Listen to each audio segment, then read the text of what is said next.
આપ સર્વોને હેતપૂર્વક જય શ્રી સ્વામિનારાયણ। આજની સત્સંગ કથા વાર્તા નિજ મંદિર સાવરકુંડલા।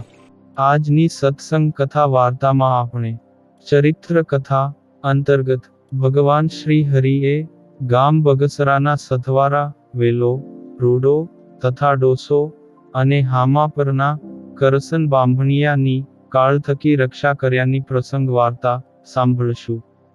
એક વાર ગામ બગસરાના સથવારા, વેલો, રૂડો તથા ડોસો અને ગામ હામાપરના કરસન બાંભણિયા એ ચારેય જણા મળીને ગઢડે ગયા ને દરબાર ગઢમાં મહારાજને પગે લાગી ભેટ મેલી। તેમાં વેલે તથા ડોસે ભક્તે કાકડી, ચીભડા, કારેલા, તુરિયા, દૂધી તથા ગલકાના બીજ મેલ્યા। ત્યારે તે જોઈને શ્રીજી મહારાજ રાજી થયા ને તે બીજ સચ્ચિદાનંદ સ્વામીને આપ્યા ને કહ્યું કે આ બીજ પીપળાવાળી વાડીમાં વાવજો। પછી રૂડાએ ચોફાળ મેલ્યો ત્યારે તે મહારાજે મૂળજી બ્રહ્મચારીને આપ્યો ને કહ્યું કે આ ચોફાળ અમારે શિયાળામાં ઓઢવા થશે। એ વખતે હામાપર વાળા કરસન બાંભણિયાએ મણ એક બાજરાની પોટલી હતી તે મહારાજ આગળ મેલી। તે બાજરો મોટા દાણા ને લીલો જોઈ શ્રીજી મહારાજ રાજી થયા ને તે જીવુબાને આપીને કહ્યું કે આ દળીને તેનો રોટલો કરી અમારા થાળમાં હંમેશા મેલજો। પછી થોડી વારે મહારાજે વાતો માંડી જે આ સમયે સ્વામિનારાયણ એ નામનો મંત્ર બહુ જ બળ્યો છે। તે મંત્રથી તો કાળા નાગનું ઝેર પણ ઉતરી જાય એવો એ મહાબળવાન મંત્ર છે। તે વાત સાંભળીને વેલા ભક્તે મનમાં ધારી રાખી।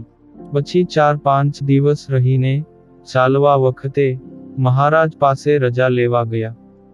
ત્યારે શ્રીજી મહારાજે વેલા તથા ડોસા ભક્તને પૂછ્યું કે તમે શું ધંધો કરો છો? ત્યારે તે કહે અમે તો બકાલાની વાડી કરીએ છીએ। પછી મહારાજ કહે તમારે બળદ કેવા છે? ત્યારે તે બે બોલ્યા જે અમારે એકની પાસે વઢિયારા 4 બળદ છે ને 100 રૂપિયે તો માગે છે। એટલે શ્રીજી મહારાજ કહે તે બળદ વેચી નાખજો ને નાના ખૂંટિયા લેજો ને વધારા ના રૂપિયા રહે તેના દાણા લઈ લેજો। પછી મહારાજે રૂડા ભક્તને પૂછ્યું કે તમે શું ધંધો કરો છો? ત્યારે તે કહે ખડના ભારા લાવી તે વેચીને ગુજરાન કરું છું।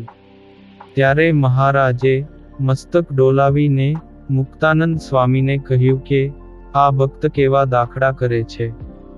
એમ કહીને તેને કહ્યું કે તમે ખડ સંઘરજો ને જેઠ મહિનો આવે ત્યારે વેચજો ને ઘેર જઈને ઘરમાં ઘરેણું હોય તે વેચીને દાણા લઈ લેજો।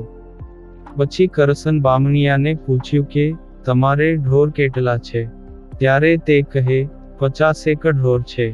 પછી મહારાજ કહે તેમાંથી 4 ઢોર રાખજો ને બીજા બધાને વેચી નાખજો। આ પ્રમાણે શ્રીજી મહારાજે આજ્ઞા કરી ને પછી તે ચારેય જણા ઘેર આવ્યા ને મહારાજે કહ્યું હતું તેમ જ કર્યું। તે પછી વળતે વર્ષે 69 કાળ પડ્યો ત્યારે તે ચારેય જણાને શ્રીજી મહારાજનો પરચો જણાયો ને તેથી પ્રગટ પ્રભુનો પાકો નિશ્ચય થયો કે આપણે સહજ રીતે પ્રગટ પ્રભુ શ્રી હરિનું ભજન ભક્તિ કરીએ તો શ્રીજી મહારાજ સર્વ પ્રકારે આપણું રક્ષણ કરે છે। આ પાવન પ્રસંગ આજે શ્રી હરિ ચરિત્ર ચિંતામણી ભાગ 1 વાર્તા 336 માંથી સાંભળ્યો અને હવે પછીની કથા વાર્તા આપણે આગળના ભાગમાં સાંભળશું। અત્યારે આપ સર્વોને ભાવથી જય શ્રી સ્વામિનારાયણ।